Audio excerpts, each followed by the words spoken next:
따뜻하게 환영해 주셔서 감사합니다. 성광교회 제가 정지호 목사님 말씀은 들었어도 이제 처음으로 이제 초청을 받아서 제 혼자 생각에 성은 거룩할 성자에다가 광은 빛광자일 것 같다 생각했는데 맞나요? 거룩한 빛 교회예요. 참 좋은 이름이고요. 오늘 라파엘 찬양대 12분인데 소수 정예만 모았나 봐요. 12분인데도 한 30명이 찬양하는 것처럼 아주 은혜롭고 아주 성량이 풍부하고 아주 아름다운 찬양을 해주셨습니다. 귀한 찬양 하나님 받으신 줄 믿고 하나님 앞에 감사와 라파엘 찬양대에 우리 감사의 박수 한번 하겠습니다. 감사합니다. 그리고 잘은 모르겠지만 여기 공명이 잘 되는 것 같아요. 그렇지 않나요? 공명이 참 잘 되는 좋은 교회구나 하는 느낌을 받았습니다. 보통은 설교를 한 25분, 길어도 30분 하는데 오늘 1시간 내지 1시간 10분을 해달라고 그랬는데 여러분 1시간 준비됐습니까? 역시 은혜로운 교회는 달라요. 보통은 한 40분 되면 벌써 시험 들기 시작하거든요. 근데 40분도 아니고 1시간을 예로 아멘으로 받아들이는 거 보면 성광교회는 은혜가 넘치는 교회인 줄 믿습니다. 그래서 1시간을 하려면 칠판이 아무래도 필요하고 또 칠판 하려면 제가 이따 내려가서 강의와 설교를 겸한 그런 말씀을 전했으면 좋겠고요. 5월 달에는 어린이날, 어버이날, 스승의 날, 뭐 또 각 어린이주일, 어버이주일 이렇게 있어서 특별히 자녀 교육에 대한 그런 특강과 세미나를 하는구나. 참 이 교육적인 안목이 있는 교회다. 제가 아까 정지호 목사님 방에 들어가 봤더니 초등학교 학생들 4-5명이 모여서 맛있게 쭈쭈바를 먹으면서 또 책을 읽으면서 담임 목사님과 함께 참 그런 생각이 들었어요. 예수님이 어린아이들이 막 몰려드니까 애들은 가라고 막 주위에서 쫓았단 말이에요. 그러니까 예수님이 아이들이 내게 나오는 것을 막지 말아라. 천국이 이런 자들의 것이니라 말씀하셨어요. 저는 정지호 목사님 보면서 참 예수님 같은 목사님이시다 이런 생각을 했습니다. 교육적인 의식과 교육적인 안목이 있는 좋은 목사님이신 줄 믿습니다. 근데 우리 요즘에 한국교회 교회학교, 주일학교가 잘 된대요? 잘 안 된대요? 잘 안 돼요. 잘 안 되다 못해 교회학교의 위기라 그럽니다. 교회학교의 위기는 왜 위기냐 하면 그전에는 교회에 애들이 많았을까요? 적었을까요? 많았어요. 요즘에는 없어요. 잘 없어요. 어느 교회를 가든지 교회학교에 아이들이 별로 없어요. 그래서 젊은이들을 내게 불러오라 내가 그 나라의 내일을 점치리라 라고 한 철학자가 선언했는데 이 교회학교의 젊은 어린 청년들, 어린 학생들을 데려와라 내가 그 교회의 내일을 말하리라 하는 말이 성립될 수 있는데 한국교회의 내일이 이대로 간다면 밝을까요? 어두울까요?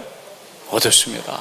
근데 성광교회는 거룩한 빛의 교회니까 말씀대로 하려면 이 성광교회 내일이 밝아야 될까요? 어두워야 될까요? 밝아야 성광의 빛입니다. 밝아야 성광교회예요. 그러려면 이 성광교회 교회학교가 역동성과 활력이 넘쳐야 될까요? 그냥 그대로 있는 게 좋을까요? 역동성과 활력이 넘쳐야 될 줄 믿습니다. 그래서 이런 5월 달에 특별 세미나를 계기로 해서 성광교회에서 자라나는 아동부, 중등부, 고등부, 대학부, 청년부 이 성광교회 내일을 짊어지고 갈 그 학생들의 열정, 그 학생들의 역동, 양과 질에 있어서 새로운 부흥의 전기가 될 수 있기를 바랍니다. 그래서 한국교회와 성광교회를 위한 표를 한번 같이 따라하면 좋겠어요. 한국교회의 내일은 교회학교에 있다. 맞습니까? 아멘. 또 한번 따라해 주세요. 내가 받은 사랑을 다음 세대에게로, 내가 받은 구원을 다음 세대에게로. 그렇습니다, 여러분.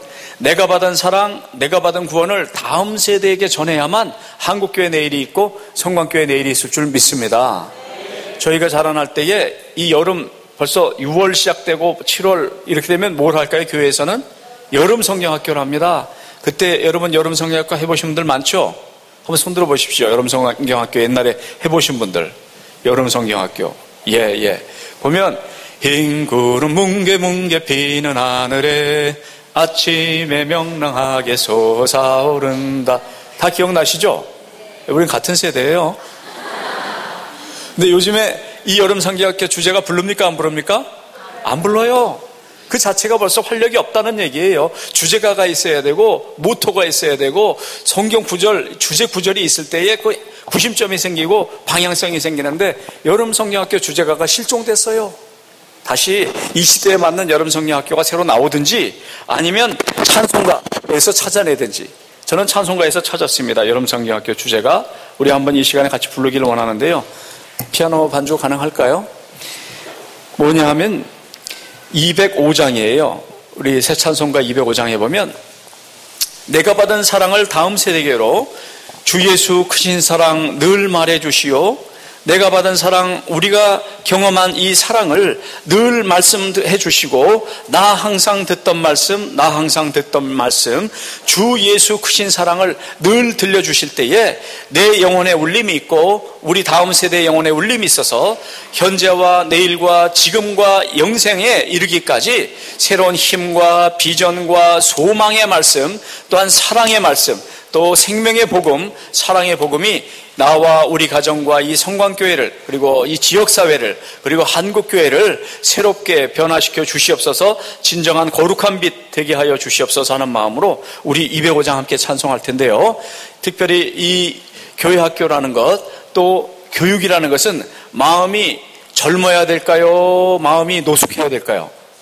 젊어야 됩니다. 왜냐하면 모든 교육은 눈높이에 있어요. 모든 교육은 결국은 접촉점, point of 컨택이 접촉이 돼야만 되거든요. 그래서 아마 성광교회 전통에는 맞는지 안 맞는지 몰라도 저한테 이 말씀의 기회를 하나님께서 주셨고 우리 담임 목사님과 당회원들께서 주실 때는 적어도 이 교육적인 비전과 교육적인 어떤 도전을 허용한다고 믿고 제가 좀 교육적인 마음으로 좀 젊게 하려고 합니다. 네? 젊게 하려고 해요.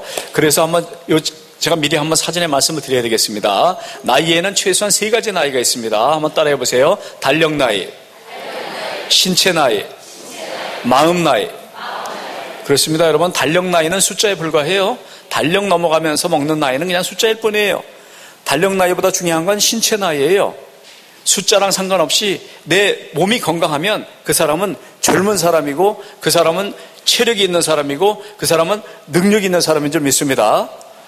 또 달력 나이가 많고 신체 나이가 따라주지 않아도 마음만을 새롭게, 일신 우일신, 너희는 마음을 새롭게 하여 정말 이 세대를 본받지 말고 이 날마다 새로우신 그리스도, 날마다 새롭게 만나주시는 하나님을 만날 준비가 되어 있을 때 그 사람을 하나님께서 사용하시고 그 사람을 통해서 하나님 말씀해 주시는 줄 믿습니다.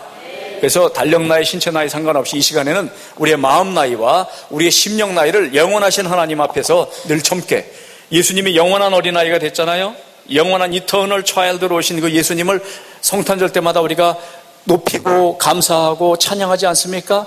그렇다면 2000년 전에 오신 예수 그리스도 앞에서 우리가 감히 나이가 많다, 이제는 옛날 같지가 않다, 이런 얘기하면 굉장히 외람된 말인 것 같아요. 그래서 주님 앞에서, 하나님 앞에서 마음과 생각을, 그리고 우리의 마음가짐과 우리의 영성을 새롭게 하는 마음으로 우리 같이 주님 앞에 찬양할 때 성경대로 하고 싶어요. 성경에 보면 시편에 비파와 수금으로 여호와를 찬양하라 써 있죠? 여러분 수금 가지고 계세요? 오른쪽에 5줄, 왼쪽에 5줄, 10줄 비파로 10줄 수금으로 여호와를 함께 찬양할 때 205장 우리 21세기 교회학교의 새로운 주제가를 부를 때 우리 박수 치면서 손뼉 치면서 주님 앞에 함께 올려드리겠습니다. 조금 빨리 하겠어요. 주 예수 크신 사랑 늘 말해주시오. 나 항상 듣던 말씀 또 들려주시오. 저배지 않는 천국 주 예수 계신 곳 나 밝히 알아듣게 또 들려주시오. 나 항상 듣던 말씀 나 항상 듣던 말씀 주 예수 크신 사랑 또 들려주신 아침에 이슬 방울 쉬 사라짐까지 내 기억 부족하여 늘 잊기 쉬우니 잘 알아듣기 쉽게 늘 말해주시오 날 구속하신 사랑 또 들려주시오 나 항상 듣던 말씀 나 항상 듣던 말씀 주 예수 크신 사랑 또 들려주신 주 예수 나를 위해 이 세상 오셔서 날 구속하시는 은혜 말하여 주시오 나 같은 사람 위해 주 보혈을 흘렸네 이 복스러운 말씀 또 들려주시오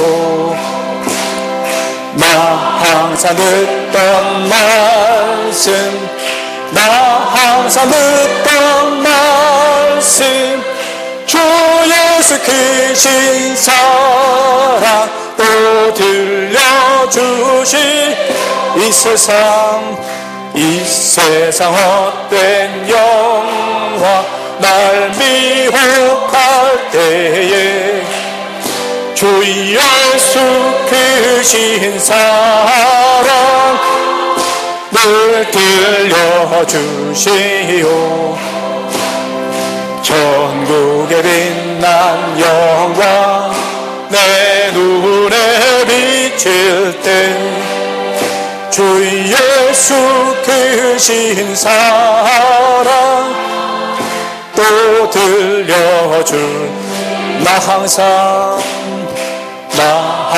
듣던 말씀 나 항상 듣던 말씀 주 예수 크신 사랑 또 들려 나 항상 듣던 말씀 나 항상 듣던 말씀 나 항상 듣던 말씀 주 예수 크신 사랑 또 들려주시오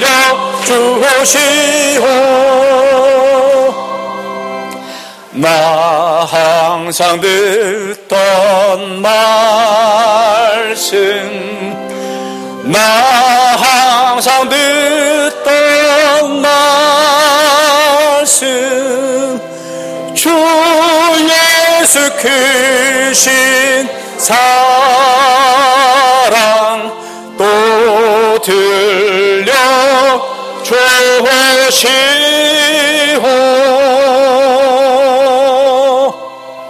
사랑해 주님 감사합니다. 이 지역을 위해서 한국을 위해서 세계를 위해서 50여 년 전에 거룩한 빛 성광교회를 세워주신 줄 믿습니다. 지금까지 성광교회를 통해서 생명의 말씀이 선포되게 하시고 수많은 생명구원의 사역이 이루어지게 하셨음을 감사합니다. 많은 참 이 시대의 일꾼들을 양육하고 또한 자녀들을 가정에서 이 성광교회에서 양육하여서 각계 각층에서 훌륭한 전문인과 훌륭한 지도력을 행사하는 크리스찬 지도자들을 배출하게 하여 주셨음을 감사합니다. 이제 정재호 목사님 또한 이 당민 목사님으로 보내주셔서 21세기를 위한 성광교회, 새롭게 도약하고 새롭게 변화하는 성광교회의 전기를 마련하게 하여 주시니 감사합니다. 2013년 5월 가정의 달을 맞이하여 참 우리 가정에 맡기시고 이 성광교회에 맡기신 귀한 생명들, 귀한 이세들 어떻게 가르치고 어떻게 양육해야 할지, 어떻게 해서 하나님 나라를 이루어가는 천국의 건설자들, 왕국의 건설자들, 참된 킹덤 빌더로서 올바로 양육할 수 있을까? 참 기도하는 가운데에 귀한 시간들을 마련하셨사오니 주님 필요한 말씀 공급하여 주시고 필요한 음성 들려주시옵소서. 인간의 부족한 것 십자가 그늘 뒤에 가리시고 주님 원하시는 참된 양육과 참된 위로와 또한 참된 도전을 전하는 자와 듣는 자가 함께 듣게 하여 주시옵소서. 감사하며 예수님 이름으로 기도하옵나이다. 아멘. 아까 우리 담임 목사님 말씀해 주신 대로 제가 위에서 하다가 이제 칠판이 필요할 때 내려가서 하도록 하겠습니다. 오늘 주신 누가복음 2장 말씀 외에 또한 마태복음 13장 말씀을 같이 한번 보겠습니다. 마태복음 13장 51절 52절, 마태복음 13장 51, 52절 말씀을 함께 읽겠습니다.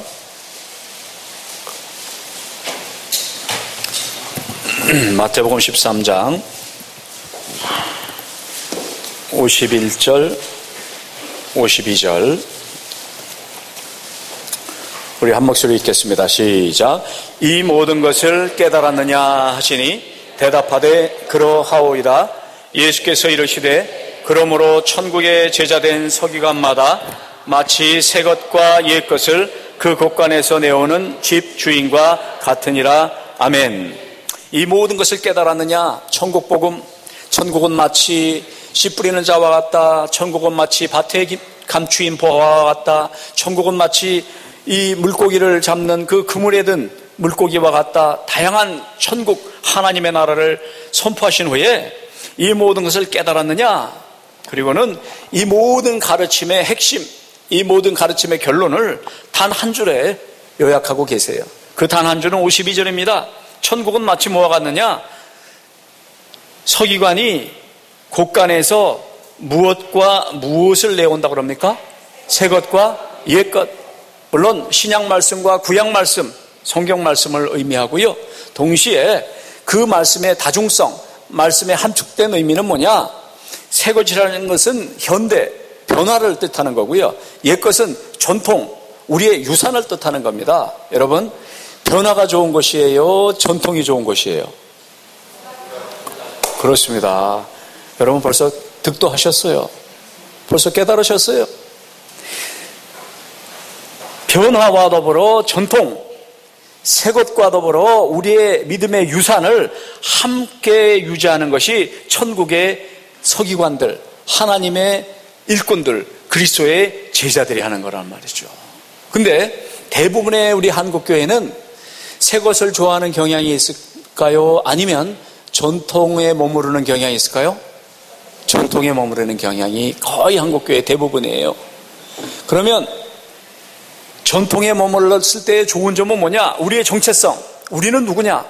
우리는 130년의 개신교의 역사를 갖고 있고 장로교 이 총회 100년의 역사를 가지고 있고 이 우리의 성광교회의 50여 년의 역사를 갖고 있다는 자기의 정체성을 파악하고 자기의 구심점을 파악하는 데는 대단히 좋습니다.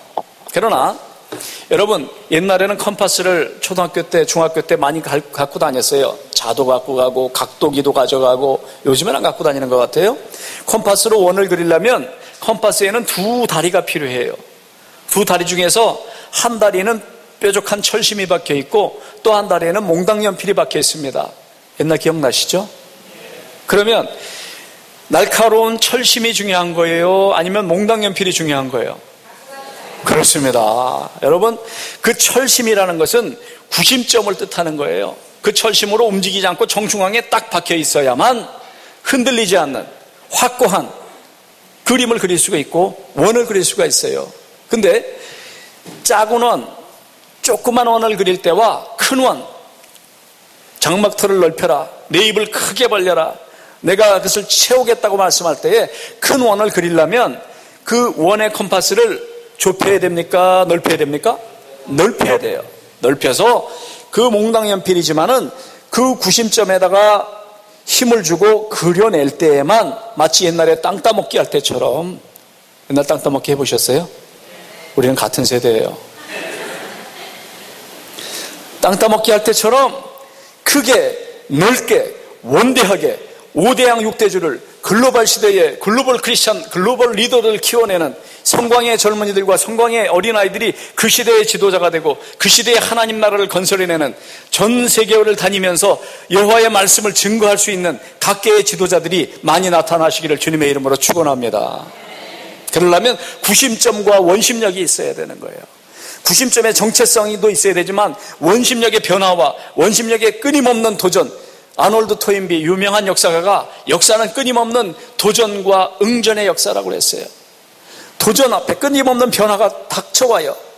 아날로그에서 디지털로 바뀌어요. 그리고 물량적인 거에서 이제는 질적인 걸로 바뀌어요.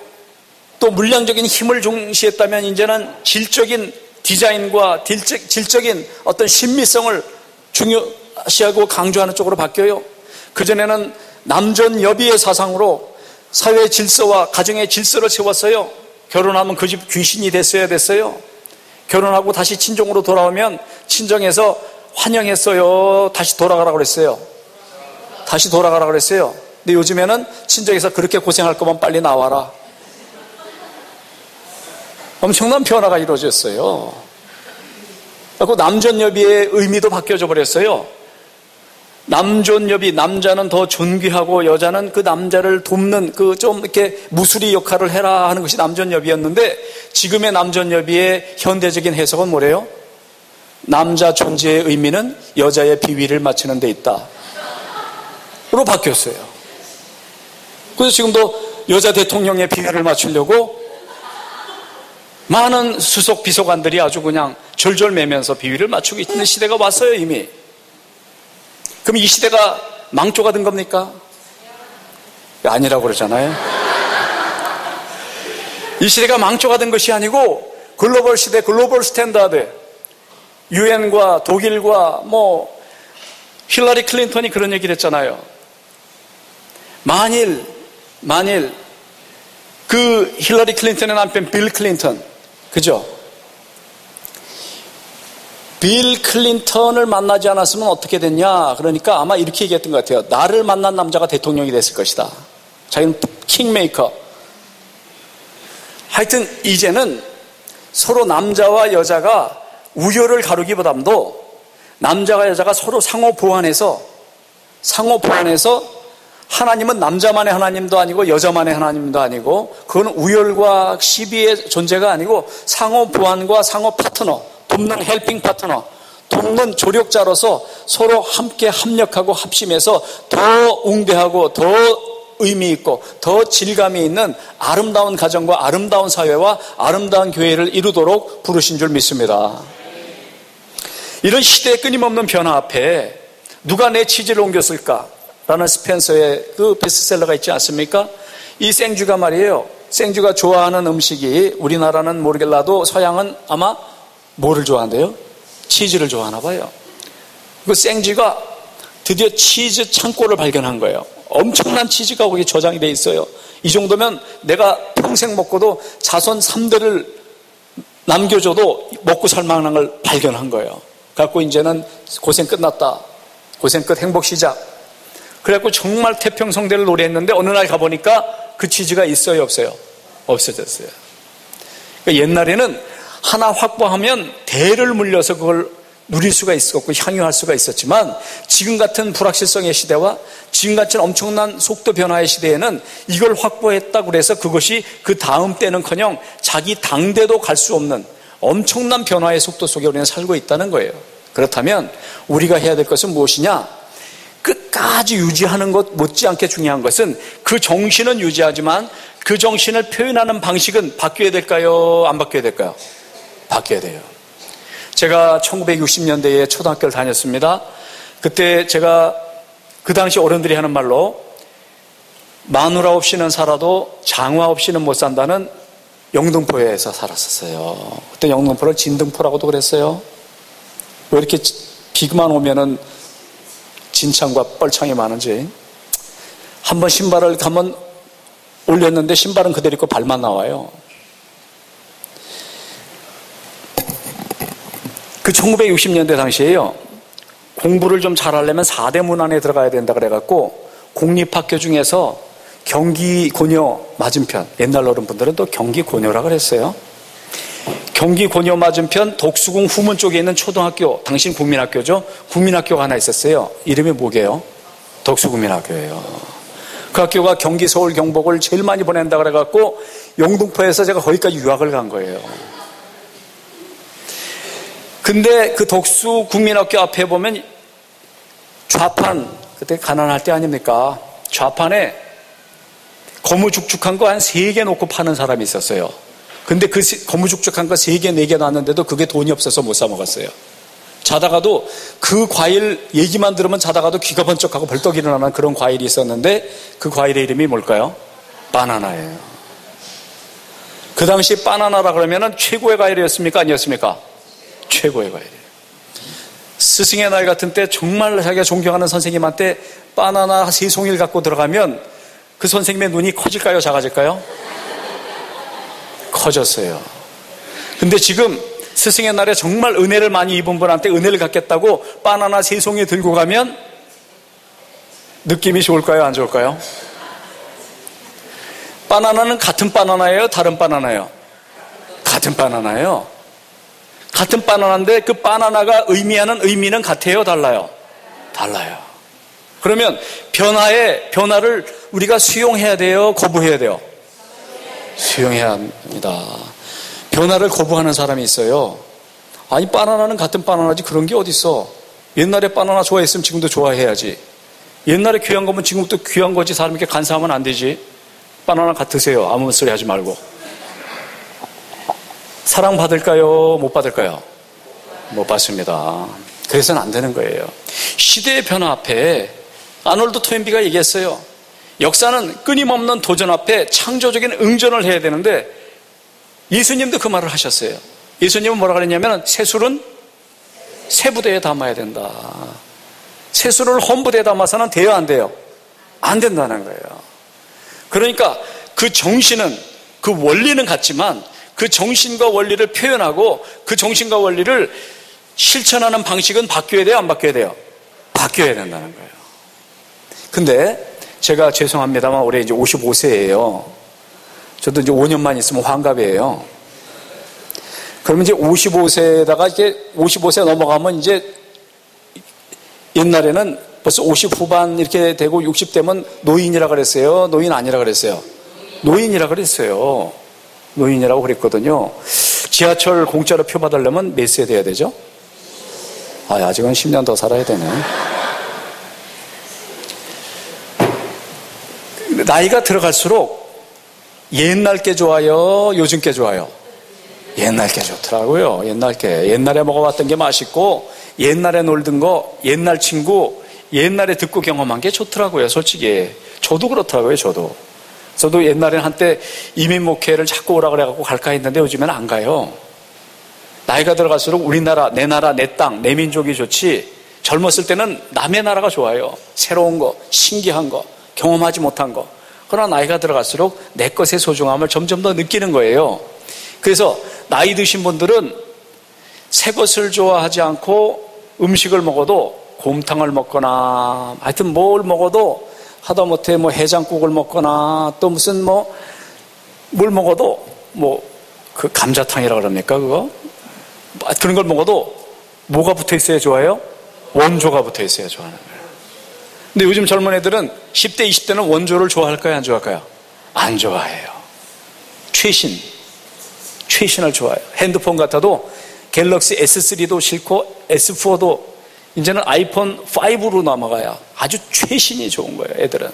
그러면 여러분 나이 드신 분도 에어컨 20년 된 에어컨이 좋을까요? 최신 에어컨이 좋을까요? 최신이 좋은 거예요. 자동차도 20년 된 자동차보다는 최신 자동차가 좋은 거예요. 그러면 교회 학교에 유년부, 초등부, 소년부, 중등부, 고등부, 대학부, 청년부는 오래된 교회를 좋아할까요? 좀 신식교회를 좋아할까요? 신식교회를 좋아해요. 그러면 다음 세대를 사랑하고 이 교회의 내일과 미래를 위해서 투자하려면 내가 좋은 옛날식으로 하는 게 좋을까요? 애들이 좋아하는 신식으로 하는 게 좋을까요? 애들이 좋아하는 신식으로 해주시기를 주님의 이름으로 부탁합니다. 그래요. 자식 이기는 부모가 있어요, 없어요? 없어요. 자식 이기는 부모는 없는 거예요.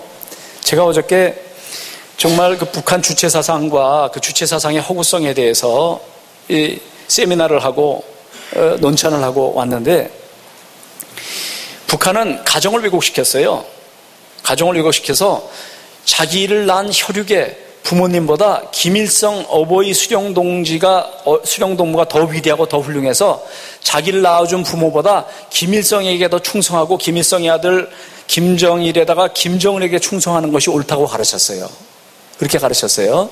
그렇게 가르쳤는데, 아무리 그래도 자아 비판을 시키고 오호작퉁죄를 만들고 서로 상호 감시, 상호 비판을 시켜요. 그래서 부부 사이에서 서로 고발할 수가 있어요. 사상적으로 불온한 발언을 하거나 불온한 행동을 하면 고발을 했고 잡혀가게 하면 그다음에 훈장을 받고 칭찬을 받고 당성이 뛰어난, 정말 이 우리 북조선에 아주 그냥 제대로 된 당성이 있는 사람에게 칭찬을 받아요. 또 부모 자식 간에도 감시하게 만들어요. 세상에 부모 자식 사이에서 고발하게 만들어요. 그러면 실제로 통계를 놔도 그렇고 실제로 그런데, 부모가 자식을 고발할까요? 자식이 부모를 고발할까요? 자식이 부모를 고발해요. 부모가 자식을 고발하는 경우는 한 건도 없습니다. 그러면 자식은 부모를 고발해도 왜 부모는 자식을 고발할 수 없을까요? 사랑하기 때문이죠. 그러니까 우리가 아무리 효도를 한다 그래도 사실은 그 효도가 아닌 거예요. 아무리 효도를 한다 그래도 부모가 자식에게 쏟아붓는 사랑에 10분의 1, 100분의 1도 못하는 거예요. 그거는. 부모는 자식을 위해서 생명을 줄 수 있어요. 부모는 자식을 위해서 대신 죽어줄 수가 있어요. 그만큼 천륜이라는 거, 하나님이 주신 천륜이라는 사랑이, 하나님의 사랑을 가장 많이 닮은 게 부모의 사랑인 줄 믿습니다. 부모의 사랑은 인간이 갖고 있는 사랑 중에는 최고의 사랑이에요. 그렇다면 사랑은 밑에서 위로 간대요? 위에서 밑으로 간대요? 위에서 밑으로 가는 거예요. 마찬가지로 내 영적인 자녀들, 우리 교회의 자녀들을 위해서 내가 좋아하는 식으로 하는 게 좋을까요? 애들이 좋은 식으로 하는 게 좋을까요? 애들이 좋은 식으로 하는 것, 그것을 하나님께서 기뻐하시고 그게 바로 교육이고 그게 바로 사랑의 표현인 줄 믿습니다. 그래서 오늘 이제 저에게 주어진 남은 시간 동안 어떻게 하면 아이들을 이해할 수 있을까? 어떻게 하면 아이들의 눈높이 교육을 할 수 있을까? 어떻게 하면 아이들과의 접촉점을 다시금 회복할 수 있을까? 가정에서, 그리고 우리 교회에서. 한번 따라해 보세요. 교육의 핵심은 눈높이 교육에 있다. 왜냐하면요, 하나님의 교육을 에듀카티오 데이, 에듀케이션 오브 갓, 하나님의 교육도 결국은 하나님이 우리 인간에게 하나님을 가르치고 천국을 가르치려도 도저히 이해를 못해요. 도저히 이해를 못하니까 너희가 나처럼 되라고 하지 않고 하나님이 친히 뭐가 됐어요? 사람이 됐잖아요. 하나님이 친히 하나님과 동등될 것으로 여기지 아니하시고, 빌립보서 2장, 자기를 비워 종의 형체를 가져 무엇과 같이 되었고? 사람과 같이 되었고. 그래서 하나님이 사람이 되어서 우리와 같이 2000년 전에 먹고 마시고 생활하면서 천국 복음을 선포하고 십자가를 지시고 대신 대속의 길을 가셨기 때문에 우리에게 구원의 소망이 있는 줄 믿습니다. 그렇다면 여러분, 하나님의 교육, Education of God, Educatio Dei도 하나님이 사람이 되도록 스스로를 낮췄다면 우리 가정교육, 우리 교회교육, 우리 기독교 교육, 우리 자녀 교육도 애들이 어른같이 돼야 될까요? 우리가 아이한테 맞춰야 될까요? 우리가 아이한테 맞추는 것을 가리켜 따라해보세요. 성육신 교육. 다시 한번, 성육신 교육. 그게 성육신 교육이에요. Incarnation, 성육신, Incarnational Education. 자기가 자기를 비우는 거예요. 그래서 제가 소망교회에 있을 때, 그래도 소망교회에 있는 분들이 대체로 사회적으로 좀 높은 데 있어요? 낮은 데 있어요? 좀 높은 데 있어요. 그럼 사회적으로 좀 높은 데 있는 사람들은 자존심이 높은 편이에요? 낮은 편이에요? 높아요. 그러면 자존심이 높은 사람들은 자기를 숙이기가 쉬워요? 어려워요? 어려워요. 그런데도 아이들을 맡은 교사들은, 집사님은 말할 것도 없고 권사님까지 체육관을 빌려갖고 애들 다 초청하고 애들 친구들 다 오라 그래가지고요. 애들을 위해서 캉캉춤을 췄어요. 여러분, 어른의 입장에서 볼 때 캉캉춤은 점잖아요? 좀 경망스러워요? 그렇죠? 근데 경망스러운 춤을 왜 췄을까요? 아이들을 사랑하니까. 아이들과 하나가 돼주고, 우리가 너희를 그렇게 사랑한다. I'm crazy for you. 나 너를 위해서, 내가 미쳤어도 너를 위해서, 내가 온전하여도 너를 위해서 내가 온전하다. 그거 누가 한 말이에요? 바울이 한 말이에요. 내가 정신이 온전하여도 너희를 위해서, 내가 미쳤어도 너희를 위해서 난 미쳤다. 나는 한 영혼이라도 그리스도께 중매하려고, 내가 강한 자에겐 강하고 약한 자에겐 약하고 여러 사람에게 여러 모양이 된 것은 한 영혼이라도 그리스도께 중매하고 구원하고자 합니다. 그래갖고 이분들이 캉캉춤을 평소에 안 하는 분들이 그냥 애들 위해서 막 캉캉춤을 추다가 맨 마지막에 클라이맥스에는 다 같이 뒤로 싹 돌아서요. 뒤로 싹 돌아선 다음에 치마를 위로 이렇게 훌러덩 했는데, 하나님은 여러분을 사랑하십니다. 엉덩이에 하나씩 하나님은 여러분을 하트 하십니다. 애들이 좋아할까요? 싫어할까요? 박수 치고 막 난리가 났어요. 왜냐하면 자존심 좀 부리고 목에 힘도 주고 기부스도 하고 다니던 분들이 아이들을 위해서 그렇게 자기를, 마치 다윗이 하나님의 법궤가 이 예루살렘으로 들어올 때 다윗이 점잖게 거룩하게 이렇게 목에 힘주고 들어왔을까요? 경망스럽게 들어왔을까요? 경망스럽게 들어왔어요. 그걸 누가 싫어했어요? 다윗의 부인 미갈이 싫어했어요. 이게 도대체 왕이 할 짓이냐 이게. 아주 싫어했는데 미갈이 그렇게 다윗을 비난하는 것을 하나님이 좋아했어요? 싫어했어요? 싫어했어요. 그러니까 다윗이 뭐라 그럽니까? 내가 춤을 추고 내가 경망스러운 것은 바로 하나님을 위해서, 내가 하나님을 위해서, 하나님이 기쁘고 하나님이 감사해서 하나님을 위해서 했는데 그거를 네가 비난하는 것은 결코 합당치 않다. 그만큼 우리의 마음은 늘 하나님을 향해서 열려 있어야 되는 줄 믿습니다.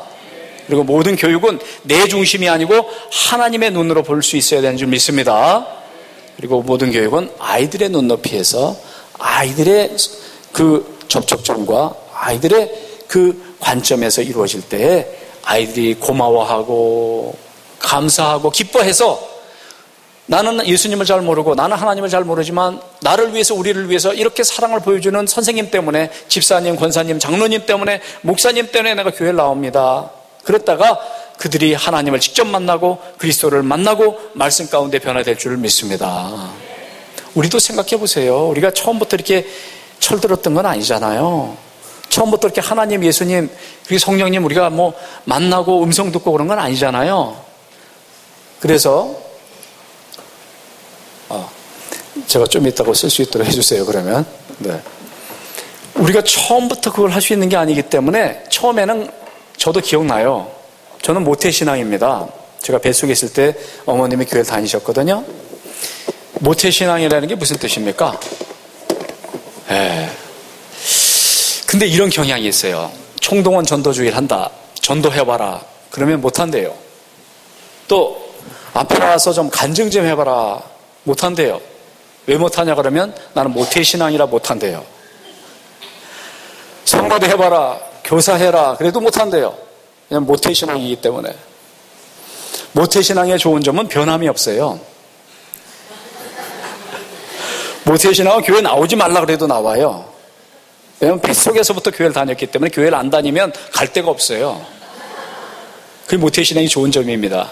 아주 뼛속까지, 뼛속 깊이 크리스찬이에요. 근데 모태신앙의 나쁜 점은 언제 구원받았습니까? 그러면 언제 구원받았는지 모르겠어요. 언제 영접했습니까? 언제 영접했는지도 몰라요.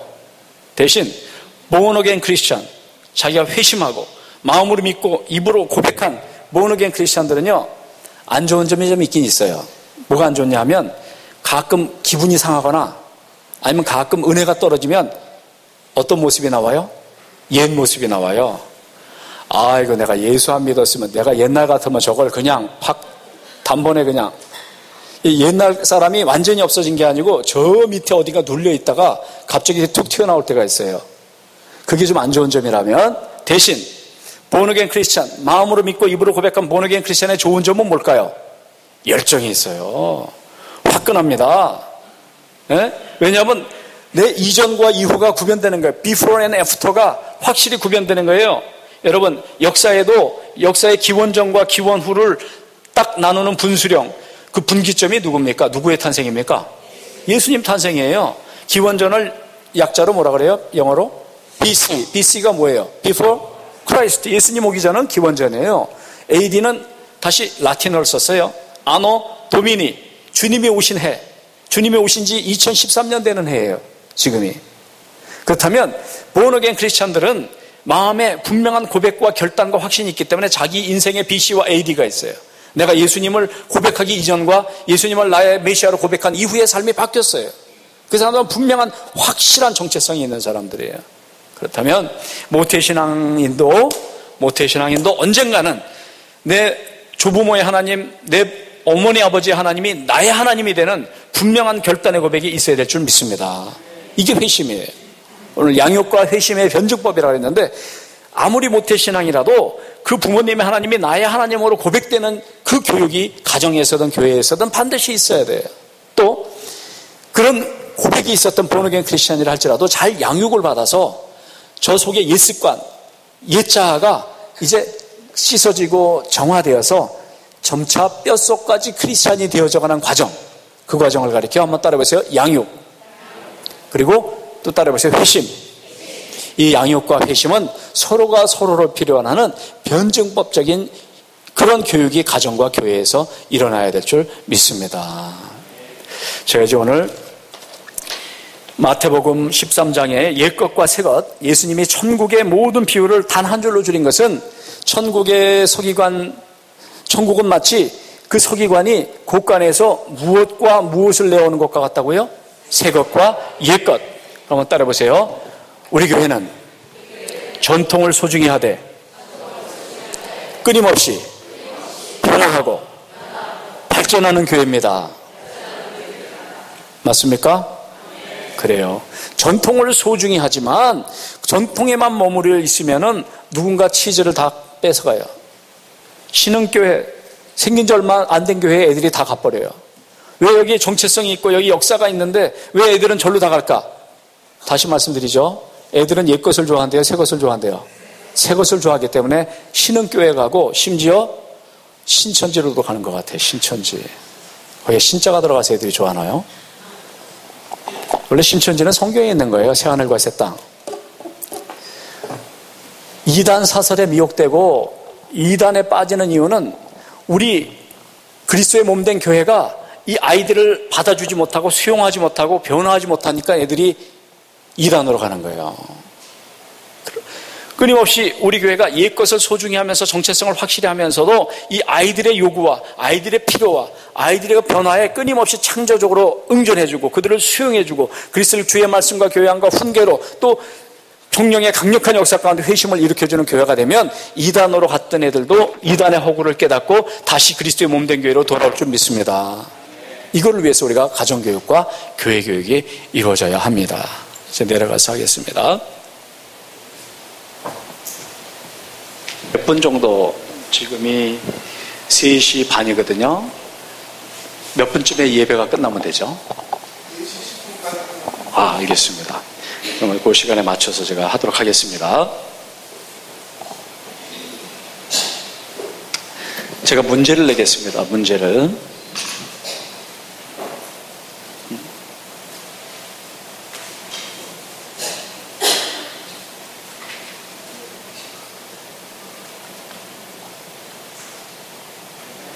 이게 주사위에 찍혀져 있는 점 몇 개일까요? 9개. 9개를, 이게 그림을 제가 잘 못 그려요. 그리고 글씨 잘 못 써요. 근데 글씨 잘 못 쓰는 사람이 마음은 착하대요. 글씨가 악필이라고 마음도 악한 건 아니에요. 점 9개가 찍혀 있는데요. 끊어지지 않은 직선 하나, 둘, 셋, 4개로 점 9개를 연결해 보세요 하는 게 문제입니다. 끊어지지 않은 직선 몇 개요? 4개로요. 끊어지지 않은 직선이라 하면 칠판에서 떼지 말라는 얘기예요. 칠판에서 떼지 말고 선 4개로 점 9개를 다 연결해 보세요. 맞춘 분은 이따가 뭐 음료수라도 하나 대접하겠습니다. 아니면 우리 정재호 목사님이 아이들 위해서 냉장고에 넣어놓은 거 있거든요.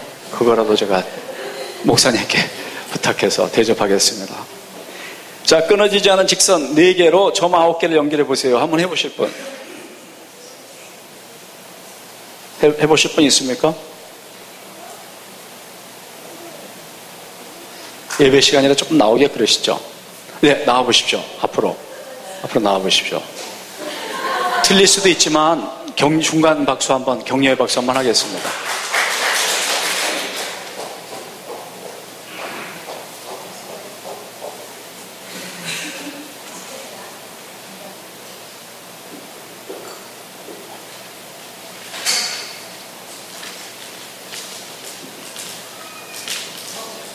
네, 다시 하세요. 이게 앞에 나오면 또 떨려갖고요. 앉아서 대든 것도 잘 안 돼요.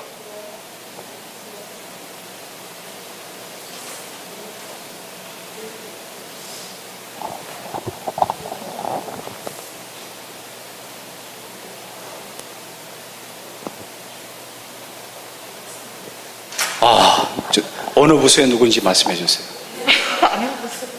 성함이라도 얘기해 주세요. 강미진 선생님, 박수 한번 해주세요. 우리 성광교회 확실히 거룩한 빛교회 다릅니다. 이거 맞추는 사람들 많지 않거든요. 보세요. 하나, 둘, 셋, 넷. 맞았죠? 야, 이게 참 쉽지 않은데 기가 막히게 맞추셨어요. 이 문제의 핵심은 어디에 있을까요? 나가야 돼요. 나가야 돼요. 요즘 교회들은요, 하나님이 원하시는 교회는 가나안 교회예요. 젖과 꿀이 흐르는 땅, 약속의 땅. 근데 가나안 교회를 원하시는데 가나안을 거꾸로 한번 해보세요. 뭐가 되죠? 안 나가요. 전도하라 그래도 안 나가고, 좀 같이 봉사하자 그래도 안 나가고. 이 나가야 되는데 나가지를 않고 요 점에 9개에서 뺑뺑 돌면 오늘 밤새도록 해도 절대 해결이 없습니다. 반드시 나가야 돼요. 이 틀을.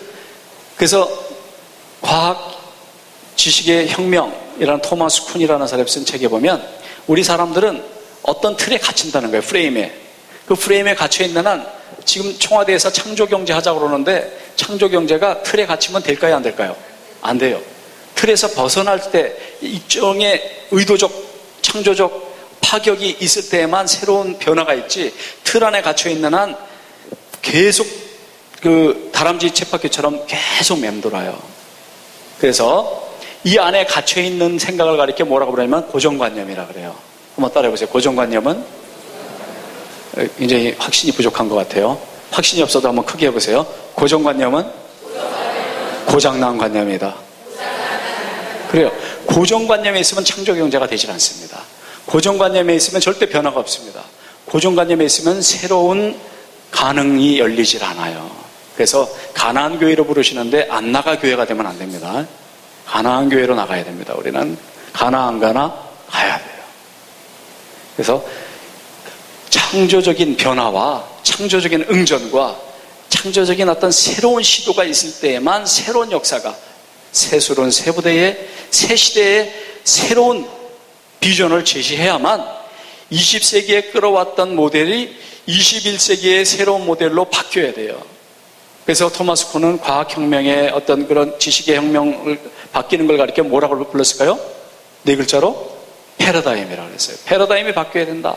새로운 뉴 패러다임, 21세기 새 패러다임, 21세기 교육 목회, 21세기 기독교 교육에 21세기 교회의 새 패러다임을 제시해야만 20세기의 영광이 박제된 훈장이나 박제된 박물관이 되지 않고 훈장과 박물관이 필요는 하지만 그것이 오래 보존되긴 하지만 그걸로 현대를 사는 건 아니에요. 거기서 정신을 따오고 거기서 원리를 따와서 현대는 현대에 맞는 21세기는 21세기에 맞는 새로운 목회, 새로운 교육, 새로운 비전을 제시해야만 이 시대의 청년들과 이 시대의 젊은이들과 이 시대의 이 교회에서 자라나는 이 아이들이 도전을 받고 그들이 창조적인 응전을 해서 이제 그들의 시대에 하나님 천국의 건설자가 되고 이 교회를 새롭게 변화시켜 나갈 주역이 될 줄 믿습니다. 그것이 제일 중요한 핵심이에요. 그러면 오늘 본문을 다시 돌아와 보겠습니다. 오늘 본문은 누가복음 2장 52절이 핵심이에요. 누가복음 2장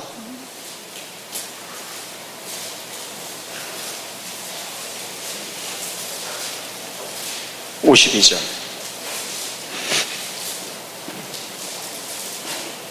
누가복음 2장 52절 다 같이 읽겠습니다. 시작. 예수는 지혜와 키가 자라가며 하나님과 사람에게 더욱 사랑스러워 가시더라. 아멘. 이걸 Luke 2:5-2라 그래요. Luke 2:5-2. 기독교 교육에서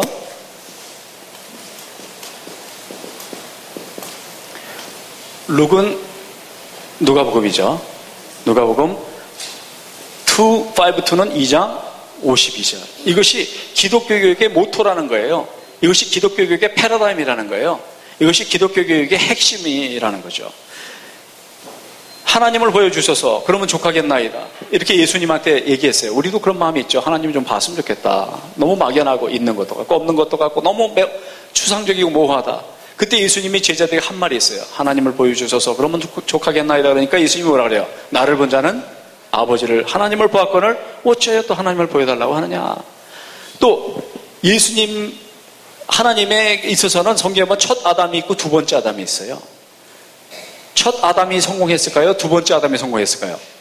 두 번째 아담이 성공했어요. 첫 아담은 실패했어요. 그래서 우리가 본받아야 될, 우리가 따라가야 될 모델은 첫 아담일까요? 두 번째 아담일까요? 우리가 따라가야 될 모델은 두 번째 아담이에요. 왜냐하면 그분만이 온전한 하나님의 원형이고 그분만이 하나님께서 원하시는 인간의 모습인 거예요. 그러나 우리 힘으로는 안 되죠. 그러나 우리 인간의 최선을 다하면서 하나님께서 성부, 성자, 성령의 삼위일체 하나님께서 우리를 그분과 같이 그리스도의 장성한 분량에까지 우리를 이끌어가 주실 줄 믿습니다. 그 전형이 Luke 2:5-2, 누가복음 2장 52절에 제시되어 있다는 거예요. 그래서 동서고금을 막론하고 하나님의 창조 질서와 섭리 가운데에 기독교 교육, 교회 교육, 가정 교육의 모델은 Luke 2:5-2예요. 첫 번째 보세요. 예수님이 뭐가 자랐대요? 지혜가 자랐대요. 그 다음에 뭐가 자라요? 키가 자라요. 그 다음에 누구와 누구 앞에 사랑스러워가요? 하나님과 사람 앞에 사랑스러워가는 거. 이게 하나님이 원하시는 에듀카티오 데이, 에듀케이션 오브 갓, 하나님의 교육의 모델이라는 거예요. 보세요. 키가 자란다는 것은 뭐냐? 한국 사람들 요즘 특히 젊은 애들 키에 민감해요? 안 민감해요? 민감하더라고요. 키에 이렇게 민감한지 몰라요. 우리 아들, 딸이 키가 작아요. 그러니까 우리 집사람한테 얘기하더라고요. 엄마가 키가 작으면 남자라도 키 큰 남자를 좀 얻지. 하여튼 요즘에 키에 대해서 참 민감해요. 근데 이 키는 뭘 뜻하는 거냐면 상징성이에요. 여러분, 키가 크고 병이 있는 거하고 키가 작고 건강한 거하고 어느 게 좋은 걸까요? 키가 작고 건강한 게 좋은 거예요. 키가 크면 허리병이 많이 나와요. 골리앗하고 다윗하고 누가 키가 컸어요? 골리앗이 컸어요. 그러니까 하여튼 너무 키에 의존하는 거는 그게 성경적인 건 아니에요. 그죠? 근데 이제 이왕이면 건강하게, 이왕이면 좀 그 신체라는 것을 건강하게, 소중하게, 아름답게 가꾸는 것은 하나님의 뜻인 줄 믿습니다.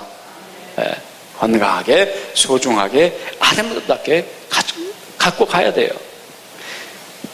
그리고 또 뭐가 자라야 되냐면 지혜가 자라야 한다는 건데, 지혜의 wisdom, 그것은 그 사람의 마음, 그 마음의 지혜와 그 생각의 지혜가 점점 자라간다는 거예요.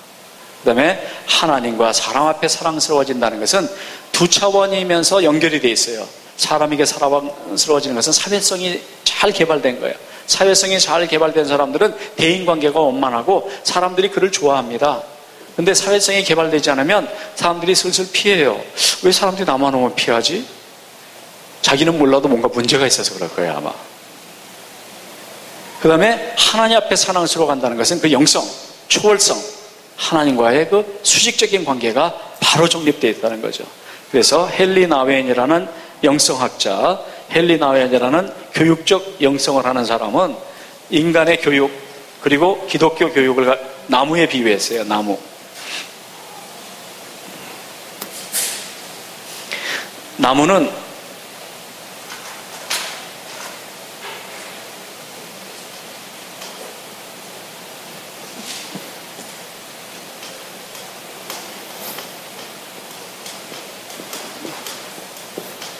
용서하십시오. 그림이 좀 그렇습니다. 나무는 최소한 3방향의 성숙과 성장이 일어난다는 거예요. 나무가 거목이 되려면요, 묘목이 거목이 되려면 최소한 3가지로 움직여가고 3가지로 뻗어나가야 돼요. 그래서 헨리 나우엔이 뻗어나가기, 자라나가기라는 책에서 Reaching Out이라는 데서 Three Way of Movement, Three Way of Reaching Out이 필요한데, 나무가 높이 가려고 하면 할수록 사실은 어떻게 해야 될까요? 뿌리를 깊게 내려야 돼요. 뿌리를 깊게 내리지 않고 나무가 높이 올라가면 바람 불면 어떻게 될까요? 뿌리째 뽑혀버려요. 죽어버려요. 그래서 뿌리를 단단하게 내리고 깊이 내리고 뿌리를 넓게 내릴 때에만 이 나무가 거목이 될 수 있어요. 영적인 거목. 이런 사람만이 참 하나님 보시기에 성숙하고 풍성한 사람이 될 수 있어요.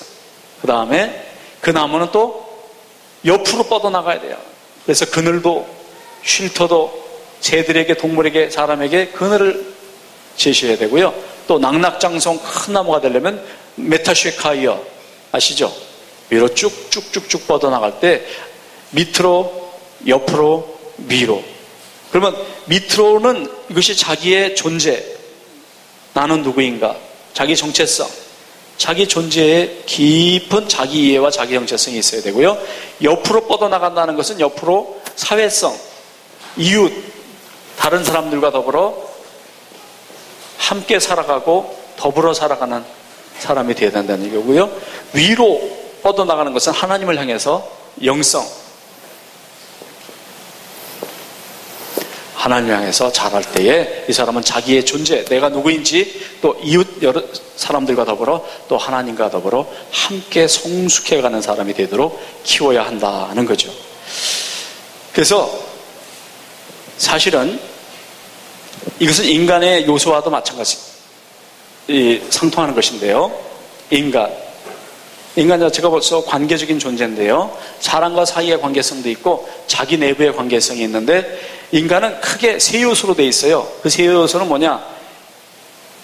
영과 혼과 육으로 되어 있습니다.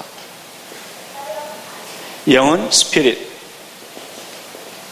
혼은 마인드 또는 사이키, 육은 소마 또는 바디.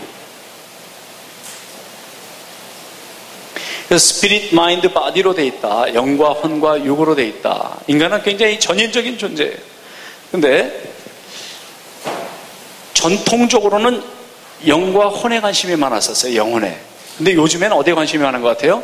육에 점점 관심이 많아요. 육이라는 것은 물질 세계를 의미하는 것이고, 키도 의미하는 것이고, 외모도 얘기하는 것이고, 하여튼 물질적인 차원을 의미하는데, 한번 생각해 보세요.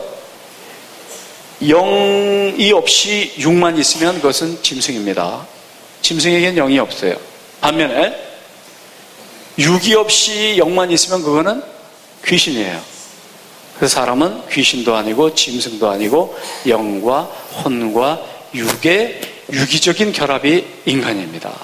근데 그런 인간이 혼자 살지 않고, 인간은 출생부터가 한 남자와 한 여자의 만남을 통해서 이루어지고, 또 그 생명도 돌봄이 있어야 되고, 그 모든 만남을 통해서 이루어지는데, 여기서 이제 만남의 교육이 나타나요. 만남은 영어로는 인카운터인데,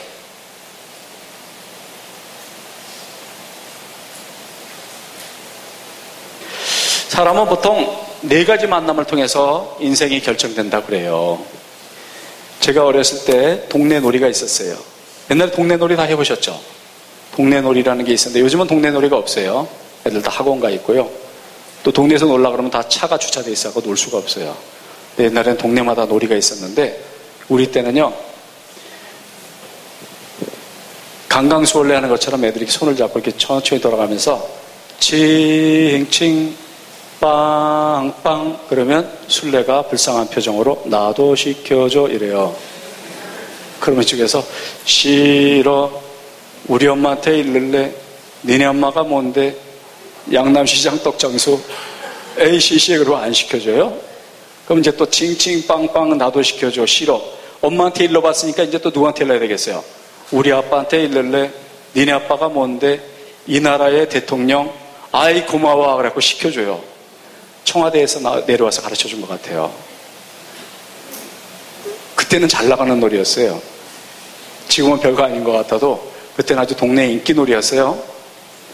딱 태어났는데 부모님이 떡 팔고 있으면 떡집 아들 떡집 딸 되는 거예요. 딱 태어났는데 그해 대통령에 당선되면 영시경애가 되는 거예요. 인생의 첫 시작은 자기가 택하는 게 아닙니다. 일방적으로 주어지는 거예요. 하나님께서 영원한 경륜 가운데에 그런 가정에 그런 부모님을 만나도록 하신 거예요. 그걸 통해서 이루고자 하는 뜻이 있는 거예요. 두 번째 만남은 다리에 불이 붙으면서, 다리에 이제 힘이 붙으면서 동네 출입을 하면서 만나는 만남이 있어요. 누구의 만남일까요? 친구와의 만남이에요. 친구 따라 어디까지 간다고요? 저는 그게 압구정동인 줄 알았어요. 그랬더니 양자강 남쪽의 수말레길을 친구가 좋아서 가는 거예요. 세 번째 만남은 육체의 탄생은 부모님을 통해서 이루어졌어요. 그러나 세상을 보고 역사를 보는 눈을 가르치는 분이 있어요. 누구의 만남이에요? 스승과의 만남. 어떤 선생님을 만나느냐에 따라 그런 사람이 되는 거예요. 네 번째 만남은 바울처럼 특별한 은사를 갖고 있지 않으면 때 되면 만나야 되는 만남이 있어요. 누구의 만남일까요? 배우자와의 만남. 부모, 친구, 스승, 배우자와의 만남을 통해서 인생이 결정된다는 거예요. 여러분, 지금까지 여러분의 만남이 행복한 것이었습니까? 그런 만남을 주신 하나님께 감사하기 바랍니다. 여러분 만남 가운데 어려움이 있었습니까? 아픔이 있었습니까? 괜찮습니다. 그것을 통해서 하나님은 뭔가 일하기 원하셨고, 그걸 통해서 하나님은 뭔가 이루어 놓을 것이 있기 때문에 그런 경험을 하게 하신 줄 믿습니다. 영과 혼과 육을 가진 인간은 또 다른 영과 혼과 육을 가진 부모님과 친구와 선생님과 배우자를 통해서 그 인생이 만들어져 가고 양육되고 형성되어 가는데, 그 모든 것에 근원 되신 분, 흙을 그리고 그분의 생기를 불어넣으신 그분과의 만남을 통해서만이 진정한 모든 영과 혼과 육의 성숙과 모든 만남이 완성되는 것은 그 모든 것에 근원 되신 하나님과의 만남, 그리스도의 만남을 통해서 이루어지는 줄 믿습니다. 그렇다면 우리 아이들 어떻게 교육해야 되느냐? 가정에서 자라나고 교회에서 자라나고 여러분의 자녀와 손자녀, 건강한 아이들, 육체적으로 힘있고 능력있고 온전한 키우시기 많이 알고 있고 잘 분석할 수 있는 사람은 입시 성적, 입사시험, 승진시험, 전화 왔어요. 또 사시, 행시, 외시, 하여튼 시험이라는 거, 남들과 경쟁해서 이길 수 있어요. 자기가 원하는 것을 이룰 수 있게 해줘요. 그러니까 우리가 절대 빈곤해서 정말 먹고 살기 힘들 때가 있었어요, 없었어요? 있었잖아요. 저만 있었나요? 우리 국민적인 화두가 먹는 거에 있어요, 없어요? 있잖아요. 그때는 무조건 먹고 살아야 되니까 자기가 원하는 것을 이룰 수 있게 하는 요 교육에만 굉장히 전념을 했어요.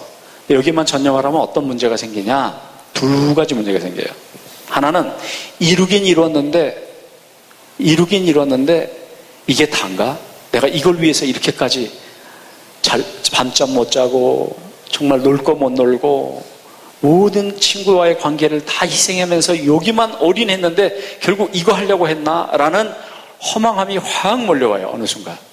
그때 사람이 이상해지는 겁니다. 그때 사람이 이상해지면서 해서는 안 되는 일도 막 하게 되고 스스로 허무하든지 아니면 이쪽으로만 끊임없는 성취와 성공만으로 가다가 이런 책이 나왔어요. 왜 한국의 엘리트들은 교도소 담장이를 걷는가? 한국은요, 올라갈 때까지 올라가면 마지막엔 어느 분야로 가요? 정치로 가요. 뭘 했던 사람이든지 마지막에 꼭 정치로 가요. 그럼 정치로 가갖고 너무 또 성취를 추구하고 끊임없는 경쟁을 하다가는 나중에는 교도소에 들어가 있어요. 그래서 연세가 들으면 이게 사실 어떻게 꺼야 될지 잘 모르는 수가 있어요. 사실 그게 죄가 아니에요, 사실은. 근데 깜빡하는 거예요, 깜빡 그냥. 우리 어머님이 80이 넘으셨기 때문에 전 잘 이해해요. 제가 중학교 2학년 때 별명이, 최초의 별명이 영감이에요. 왜 영감이냐면 80 넘으신 할아버지 할머니랑 같이 살아갖고 말하는 거, 행동하는 게 애들이 볼 때 영감 같았나 봐요. 그래서 난 연세 드신 분들을 잘 이해합니다. 그 끄긴 꺼야 되는데 어떻게 끄는지, 분명히 껐는데 얘가 또 부활을 해요, 얘가. 또 살아나, 꺼졌던 게. 그럼 EQ는 왜 중요하냐? 저는 그렇게 생각을 합니다. 장기를 두잖아요. 장기도 보셨죠? 차포 떼고 이렇게 장기 두면 쉬워요, 어려워요? 어렵잖아요. 차포로 공격하는 건데. 근데 공격을 아무리 잘해도요, 장군 아무리 때려도 열심히 공격하고 있는데 여기 왕이 죽었어요. 그럼 게임 끝난 겁니까? 안 끝난 겁니까? 게임 끝나는 거예요. 그럼 왕을 보호를 다 할 수 있지만 그래도 왕을 제일 최측근에서 보호하는 것은 뭐예요? 사 2개가 왕을 보호하는 거예요. 맞죠? 맞습니까? 틀립니까? 맞아요. 그럼 보세요. 나가서 돈도 많이 벌어요. 출세도 해요. 굉장히 많은 걸 끌어다가 막 잔고 채우고 집에다가 막 채웠는데 집이 완전히 그냥 지옥이야. 집이 막 찬바람 불고 집에만 들어가면 맨날 싸움이 벌어지고, 그러면 이 버는 게 의미가 있을까요? 없을까요? 없어요. EQ라는 건 뭐냐? 더불어서 잘 살 수 있게 해주는 능력이에요. 부인과 아이들과 친구들과 내가 소중히 여기는 사람들과 잘 나눌 수 있고 잘 서로 공유하면서 나눌 수 있고 즐길 수 있게 해주는 능력은 EQ에 있어요. IQ는 높은데 EQ가 낮은 사람들은요, 출세를 하고 성공을 하는데 즐길 줄을 몰라요. 나눌 줄을 몰라요. 즐겨도 이상하게 즐겨요. 퇴폐적으로, 소모적으로. 그래서 건강한 EQ가 있어야만 소득이 적어도 직급이 낮아도 행복한 사람이 있어요, 없어요? 그 사람들은 뭐가 높은 거예요? EQ가 높은 거예요. 그럼 우리 애들은 IQ만 높이는 게 좋을까요? EQ를 높여야 될까요? EQ를 높여야 돼요. IQ만 높으면 걔는 출세할 가능성이 많아요. 근데 요즘에 그런 말이 있죠. 요즘에 회자되는 말 중에 아들이 너무 잘난 아들은 같이 살아요? 같이 안 살아요? 외국 나가서 살든지 저 멀리 가서 살아요. 왜냐하면 성공했기 때문에 같이 살기에는 너무 많이 컸어. 그래서 멀리 가서 부인이랑 같이 살지 내 아들이 아니에요. 맨 마지막까지 나랑 같이 사는 자식은 잘난 자식이에요? 못난 자식이에요? 자식은 너무 잘 되면 내 자식이 아니에요. 딴 나라 가든지 나라에 바치든지 며느리한테 바쳐야 돼요. 그래서 IQ만 너무 키우면요, 얘는 성공을 해요. 그러니까 유일한 보람은 뭐냐면 남들 앞에 누구네 아들 40부터 때 검사래, 저기 판사래, 의사래, 이거 하나가 유일하지만 안으로 들어가 보면 아무것도 남은 게 없어요. 자식 뺏겼어. 그래서 IQ만 높으면 안 되고 모두 높아야 된다?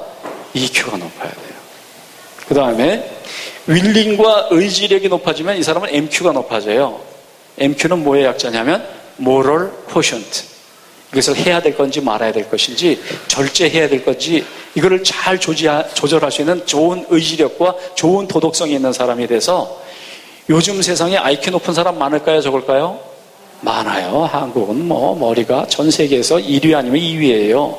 EQ도 요즘에 많이 높아져 갖고 주일 되면은 교회도 안 오고 놀러 다니는 사람들도 많은데, 뭐가 지금 없냐면 한국은 MQ 높은 사람이 없어요. 자기를 잘 조절하고, 충동 조절, 충동장애에 많이 빠져요. 충동 조절도 잘 못하고 감정 조절도 잘 못하고, 또 도덕적으로 윤리적으로 법무부 차관이 됐든 무슨 대학 교수가 됐든 검사가 됐든 의사가 됐든 자기를 조절할 수 있는 능력이 고장난 사람들이 많아요. 그래서 이 MQ까지도 잘 키워내려면 어떻게 해야 되느냐? 그 전에 통계를 낸 적이 있어요. 대기업에서 프레젠테이션 잘하고 일도 잘하고 놀기도 잘하고 마이크 잡으면 발표도 잘하고 노래도 잘하고 게임 하라면 게임 리더도 잘하는 사람들 되게 보니까 어디 출신이냐면 교회학교 출신들이에요. 왜냐면 교회학교에서 다 해봤던 거예요. 옛날에 문화개방 해보고 수련회 가보고 임원회 해봤던 사람들이 이런 IQ, EQ와 그다음에 아이를 말씀을 가르쳐라 그러면 늙어서도 떠나지 않을 것이다. 초다를 아끼는 자는 아이를 망치는 것이다. 어려서부터 바른 길을 가르치고 말씀을 가르치고 어려서부터 신앙을 바로 집어넣어주면 사실은 제대로 신앙이 들어가면 효도하라 그래요. 효도하지 말라 그래요. 이 성경에. 효도하라고 돼 있기 때문에 효도하지 말라 그래도 신앙이 바로 들어가면 하게 돼 있어요. 그리고 바르게 살라 그래요. 악하게 살라 그래요. 바르게 살라 그래요. 혼자 독식하라 그래요. 나눠서 먹으라 그래요. 나눠서 먹으라고 다 써 있기 때문에 사실은 교회학교, 주일학교, 신앙교육이 제대로 들어가면 IQ, EQ, MQ 교육이 온전하게 이 온전한 나무처럼 하나님의 정원에 심겨진 나무가 될 줄 믿습니다. 제가 이제는 아주 구체적인 강론으로 구체적인 아주 예시로 들어가 보려고 그래요. 왜냐하면 이걸 적용이 어려울 때가 있거든요.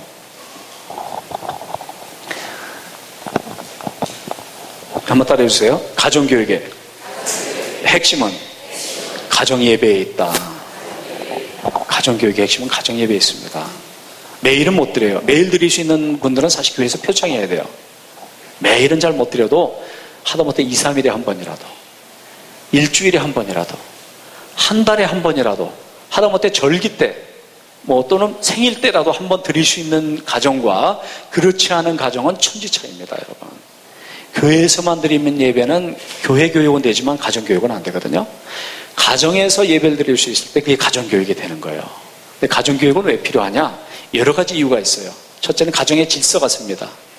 두 번째는 참된 신앙 교육은 주일날 한 번 드리는 걸로는 안 되는 거고 가정 생활에서 되는 거거든요. 그래서 옛날부터 가정 교육이 중요하다는 말 했습니까? 안 했습니까?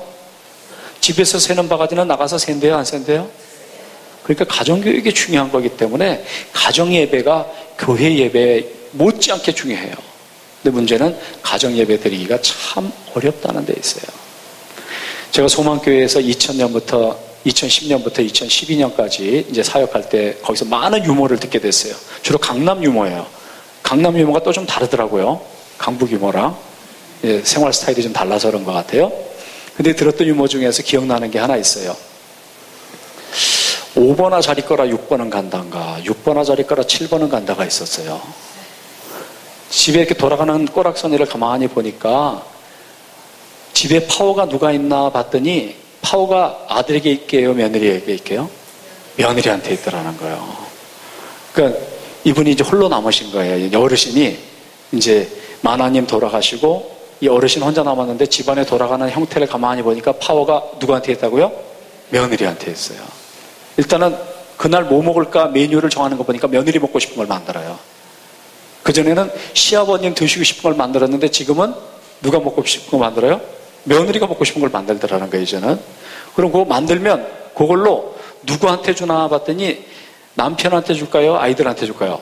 아이들한테 주더라는 거예요. 아이들한테 줘. 그 다음에 아이들한테 주고 나서 그 다음에 남편한테 주는 거예요. 그 다음에 남은 거를 또 누가 먹나 했더니 집에서 도와주는 가사도우미가 먹더라는 거예요. 가정부 가사도우미가. 그러고 남은 거를 누가 먹나 봤더니 해피가 먹어요. 해피. 집안에 있는. 그리고는 자기는 마지막이더라는 거예요. 그래서 가만히 파워를 보니까 넘버1은 며느리, 넘버2는 손자, 넘버3는 손녀, 그 다음에 넘버4는 자기 아들, 넘버5는 가정부, 넘버6는 해피. 자기는 7번이더라는 거예요. 7번. 그래갖고 견디다 못해갖고 어느 날 메모를 썼어요. 자기 아들은 몇 번이에요? 4번이죠? 4번이 맞나? 4번. 그러니까 4번아 자리 거라 7번은 간다. 이렇게 써놓고 나갔다는 거, 집을. 시대가 지금 이제 많이 변하고 있는데, 가정의 질서가 서려면 뭐를 드려야 된다고요? 가정 예배를 드려야 돼요. 가정 예배를 드려야만 가정의 질서가 서지. 가정의 질서가 콩가루가 좋은 거예요? 가정의 질서가 서야 되는 거예요? 가정의 질서가 서야 됩니다. 콩가루가 되면 이제 남은 게 아무것도 없는 거예요, 그냥. 근데 오늘 본문에 제가 놀랍게 도발을 한번 합니다. 도발과 도전을 해보면 예수님은 문제아의 행동을 한번 했어요. 몇 살 때? 12살 때. 12살 때 문제 행동을 했어요. 보세요. 거기 한번 보세요. 누가복음 2장 41절, 42절, 43절. 같이 있습니다. 시작. 그의 부모가 해마다 6월절이 되면 예루살렘으로 가더니 예수께서 12살 되었을 때에 그들이 이 절기의 관례를 따라 올라갔다가 그 날들을 마치고 돌아갈 때에 아이 예수는 예루살렘을 머무셨더라. 그 부모는 이를 알지 못하고. 보세요. 몇 살 때예요? 12살 때. 만 12살이면 우리나라 나이는 몇 살이에요? 13 아니면 14이에요. 그죠? 13, 14이 된 나이를 가리켜 무슨 기라고 불러요? 사춘기예요. 사춘기는 말도 많고 탈도 많은 시기예요. 맞죠? 왜 그러냐? 한번 따라해보세요. 육체의 탄생은 태어날 때 일어나지만 정신의 탄생은 사춘기 때 일어난다. 맞습니까? 엄마의 자궁이 너무 작아서 좁아서 더 이상 못 견디면 10달이 되면 나와야 돼요. 10달, 12달, 11달, 12달 돼도 안 나오면 문제예요, 안 해요?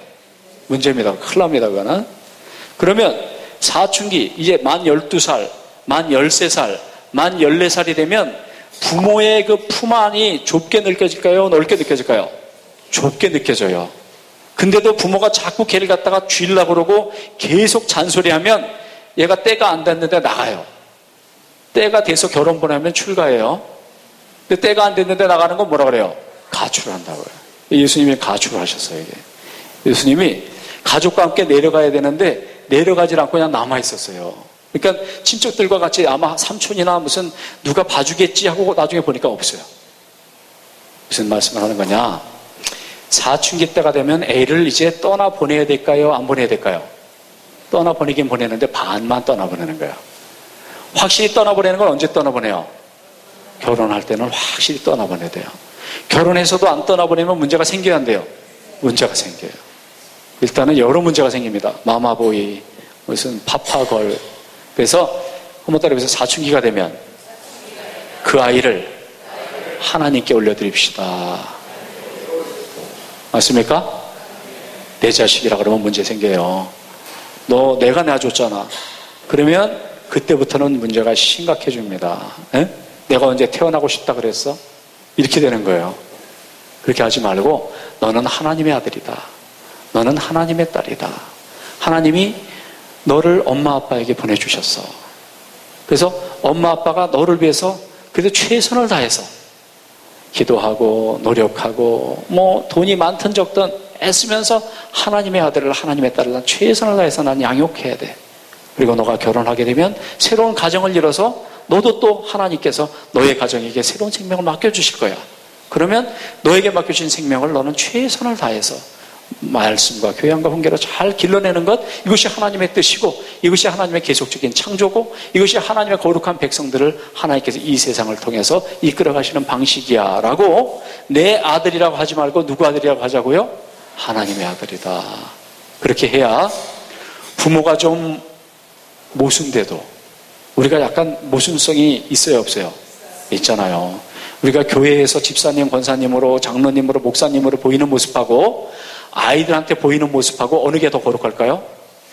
교회가 그냥 거룩한 게 아니고 훨씬 거룩하죠. 그러면 애들은 교회에서 모습과 가정의 모습 사이의 차이를 보면서 은혜를 받아요? 시험에 들어요? 시험에 들어요. 그러면 그때부터 문제가 생겨요. 말이 잘 먹힐까요? 안 먹힐까요? 안 먹혀요. 그래서 내 아들이라고 내 딸이라고 하지 말고 하나님의 아들, 하나님의 딸인데 엄마 아빠도 지금 노력하고 있어. 너도 나중에 지금도 그럴 거고 앞으로도 너 살아보면 쉽지 않은 걸 느낄 거야. 쉽지는 않지만 그래도 우리는 하나님의 아들, 나도 하나님의 아들, 너도 하나님의 아들, 나도 하나님의 딸, 너도 하나님의 딸이니까 우리가 함께 기도하고 노력하면서 함께 하나님의 백성답게 우리 살기 위해서 노력하자. 이렇게 해야 아이들한테 말이 먹혀요. 그래서 사춘기가 되면 아이를 누구께 올려드립시다? 하나님께 올려드립시다. 물론 사춘기 전에도 그런 마음을 가져야 되지만요, 사춘기 전에 너무 빨리 그러면 애들이 시험 들어요. 엄마 아빠가 나를 누구한테 좀 갖다 주려고 그러나 왜 저러나 싶어서 나이에 맞는, 오늘은 발달 심리를 못 하거든요. 이제 곧 마치려고 하는데요. 발달 심리는 발달 단계에 맞아야 돼요. 아이들이 그 나이에 맞도록 얘기를 해줘야 시험에 안 들어요. 그 나이에 안 맞으면 너무 빨라도 안 되고 너무 늦어도 안 되고, 너무 빠르면 이해를 못하고 오해하고요. 너무 늦으면 나를 좀 애로하나 싶어갖고 무시당한다고 생각하기 때문에 아이의 발달 단계에 맞춰서 교육의 핵심은 어디에 있다? 성유신 교육. 교육의 핵심은 무엇이다? 눈높이 교육.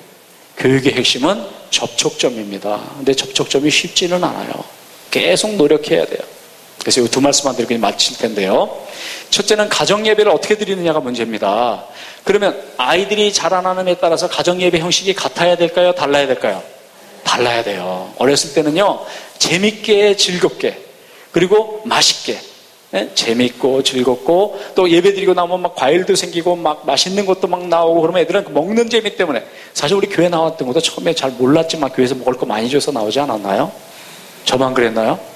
저는 교회 다니면 먹을 거 많이 줘갖고 교회 다니다가 예수님 만났거든요. 그러니까 애들 발달 단계에 맞게끔 어떻게 하자고요? 재밌게, 즐겁게, 맛있게, 그리고 마지막으로 의미 있게 하면 가정예배가 즐거워야 됩니다. 가정예배가 지루하거나 가정예배가 고리타분하거나 가정예배가 부담이 되면 억지 춘향은 한 번은 해도 계속 할까요? 안 할까요? 안 해요. 가정예배도 그게 즐겁고 재밌고 맛있고 의미가 있어야 계속하지, 억지로 하는 건 절대 오래 못 가요. 그러니까 그렇게 맞춰서 매일 못하면 언제요? 일주일에 한 번. 일주일에 한 번 못하면 한 달에 한 번. 한 달에 한 번 못하면 절기 때라도 합시다. 그렇게 하되 누구를 세워줘야 되느냐? 아빠를 세워줘야 돼요.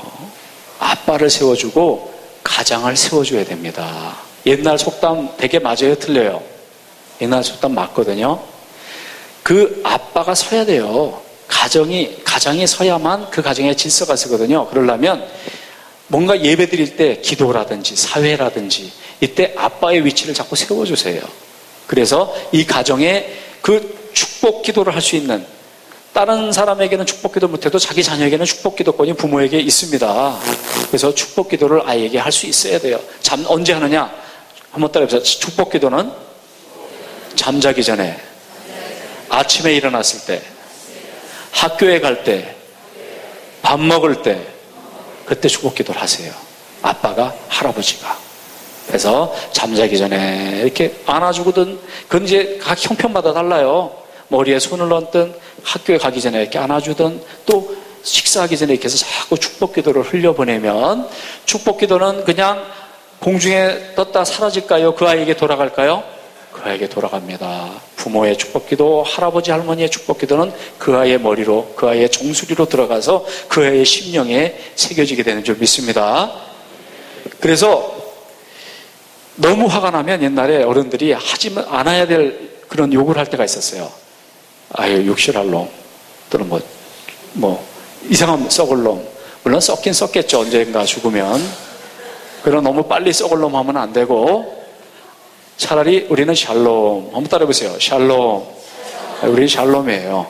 아니면 샬롬이 아니면 살롬 그래야지 썩을 놈 그러면 안 돼요. 그래서 자꾸 축복의 말을 듣는 아이는 무의식 속에 축복이 잠겨 있어서 자기도 모르게 꿈꿔도 좋은 꿈이 꿔져요. 근데 나쁜 말을 자꾸 듣면 꿈을 꿔도 아주 길몽이 아니고 흉몽만 꿔요. 그래서 축복을 많이 해주세요. 가정 예배가 살아나야 되고요. 마지막으로 두 번째는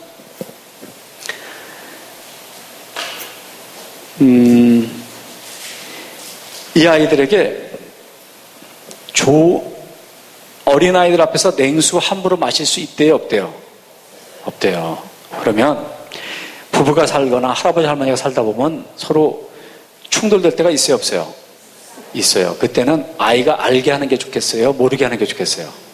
모르게 해야 돼요. 그러니까 바깥에 나가서라든지 자동차 안에서 음악을 크게 틀어놓고라든지 하여튼 어떤 방법을 써든지 아이들에게 좋은 모습을 보여주세요.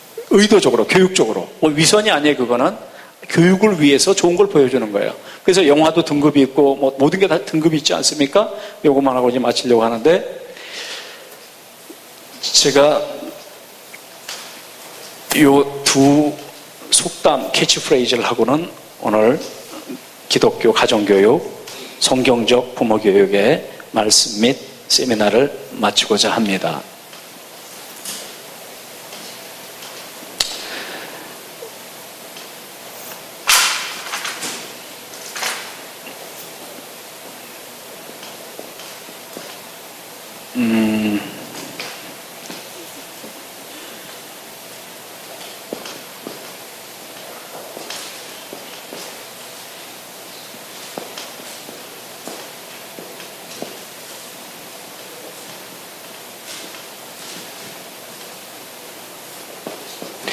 이 교육의 세 가지 주제거든요. 가르치는 거, 보여주는 거, 참여시키는 거. 가르쳐 주세요. 그러나 자꾸 잊어버려요. 가르치는 걸로는 보여주세요. 아마 보여주면 좀 더 기억하게 될 거예요. 그 다음에 나를 참여시켜 주세요. 그러면 비로소 내가 그 의미가 뭔지 이해하게 될 거예요. 라는 거거든요. 그래서 아이들에게 가르치는 것도 중요하지만 사실은 보여주는 게 더 좋습니다. 그러니까 크리스찬으로 산다는 게 뭔지, 엄마 아빠가 된다는 게 뭔지, 크리스찬 부부가 같이 살아가는 게 뭔지, 늙어가고 죽음을 준비한다는 게 뭔지, 죽어가는 걸 두려워하는 모습을 보이면 좋은 교육일까요? 덜 좋은 교육일까요? 덜 좋은 교육이에요. 사실 신앙 생활을 해도 맨 마지막에 가서 시험 드는 경우가 많습니다. 뭐 특별한 거 나타날 줄 알았는데 안 나타나고, 하나님 마지막에 음성 들려줄 줄 알았는데 안 들려주니까 두려워서, 또는 하나님 원망하면서 내가 여태까지 헛믿었다, 내가 여태까지 세뇌 교육을 당한 것 같다, 이래갖고 죽으면 그건 엄청난 시험이 되는 겁니다. 자기도 그렇고 가족도 그렇고. 근데 제가 아는 목사님의 할아버지는 실제로 이렇게 돌아가셨다는 거예요. 신앙생활 잘하는 장로님이었거든요. 부활을 확실히 믿고 하나님의 살아계신과 영원한 생명을 확실히 믿으니까 김한란 여사처럼 죽음에 대한 두려움, 생사관, 사생관이 확립이 됐어요. 그래서 여기서도 좋지만 천국은 더 좋다는 생각이 들었어요. 여기서 할 일을 다 마치고 이제는 나의 할 일을 다 마치고 이제 주를 맞으려 하는 한 해는 더 이상 두려움이 없어요. 그러니까 돌아가시기 전에 자, 나 먼저 간다. 천국에서 보자. 그러고는 환한 얼굴로 천국을 가셨다는 거예요. 그러니까 그 할아버지를 본 그 목사님은 그 이후로 죽음에 대한 두려움이 없어졌어요. 아, 죽음이라는 것이 두렵거나 이렇게 무서운 것이 아니고 영원한 하나님께 돌아가는 거구나. 그러면 내가 할아버지도 만날 수 있고 할머니도 만날 수 있구나. 보여주는 거 중요하고요. 더 좋은 것은 가정 예배를 드리던 교회 예배를 드리던 아이들을 자꾸 참여시켜야 돼요. 자기가 직접 기도라도 하고 안내위원이라도 하고 헌금위원이라도 하면 그때는 아이들이 아, 이게 이런 거군요. 예배 드린다는 게, 예배에 봉사한다는 게 이런 거군요를 이해할 수 있어요. 그러면 이런 모든 지혜와 이런 모든 열정과 이런 모든 힘은 어디서 나오나? 저는 예배 회복에서 나온다고 보고 한국 교회의 전통의 회복에서 나온다고 봅니다. 여러분, 한국의 특징은요, 복음이 교회가 남쪽에서 북쪽으로 갔어요? 북쪽에서 남쪽으로 왔어요? 북쪽에서 남쪽으로 왔습니다. 한국의 동방의 예루살렘이라고 했던 도시가 북쪽에 어디죠? 평양이에요. 그래서 평양은 이 북한의 북쪽의 예루살렘이고 대구는 남한의 예루살렘이라고 할 정도로 이 북쪽에서부터 이 남쪽으로 들어와서 이 한국 교회에 놀라운 변화가 있었거든요. 제가 유학생활 8년 하는 동안에 미국의 교수와 학생한테 제일 많이 들었던 게 한국의 폭발적 성장, 전 세계 역사상에 유례가 없는 성장의 비결이 뭐냐라고 물었을 때 나는 여러 가지 영향이 있고 여러 가지 요소가 있지만 그중에 영적인 영향 난 세 가지를 뽑는다. 한국 교회의 유산은, 한국 교회는 어떤 교회였냐? 한국 교회는 The Church, 한국은 of 3P, 세 가지의 P가 있었는데 한국교회는 The Church of Prayer, 기도하는 교회였고, 한국교회는 The Church of Passion, 열정이 있는 교회, 한국교회는 The Church of Perseverance, 견인이 있는 교회였다. 이 한국교회는 영적 유산과 특성은 끊임없이 기도하는 교회였어요. 새벽기도, 철야기도, 금식기도, 산기도. 끊임없이 기도할 때 힘으로 안 되고 능으로 안 되고 오직 여호와의 신으로 되는 걸 경험했어요. 한국교회는 열정이 있는 교회였어요. 정말 하나님을 위해서, 하나님을 향해서, 정말 교회를 위해서, 복음을 위해서 생명까지 바칠 수 있었던 그런 교회였어요. 또 한국교회는 견인, 인내의 교회였어요. 일제치하에서, 공산치하에서 이 모든 주기철 목사님과 손양원 목사님과 수많은 사람들의 정말 눈물의 기도가 있었고 땀의 열정이 있었고 피의 순교가 있었기 때문에 이제 전 세계 유례해서 볼 수 없는 엄청난 변화도 성장도 있었고 전 세계에서 미국에 이어서 2위의 선교사를 보내는데 인구로 대비하면 제일 많은 선교사를 파송하는 나라가 됐어요. 그렇다면 이 열정과 힘은 어디서 나오느냐? 한국교회에게 주신 특별한 영적 유산, 여러분 기도의 영성을 회복하시기 바랍니다. 그리스도를 향한 열정을 회복하시기 바랍니다. 죽으면 죽으리라 에스더처럼 정말 죽기 위해서 나가면 죽으면 살리라.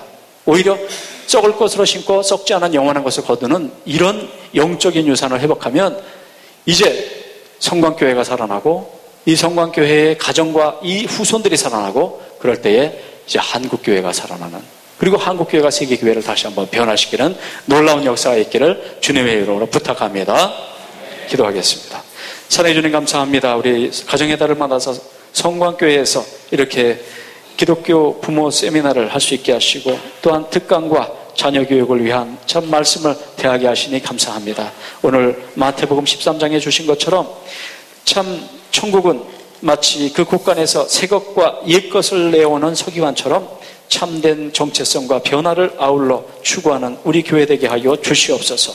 예수님이 키와 지혜가 자라고 하나님과 사람 앞에 사랑스러워 가신 것처럼 우리 성광재단에서 자라나는 아이들이 육체적으로도 건강하고 마음과 지혜가 성숙하고 사회성과 더불어 하나님을 향한 영성이 준비되어 그들의 시대의 지도자로 쓰임받게 하여 주시옵소서. 감사하며 예수님 이름으로 기도하옵나이다. 아멘.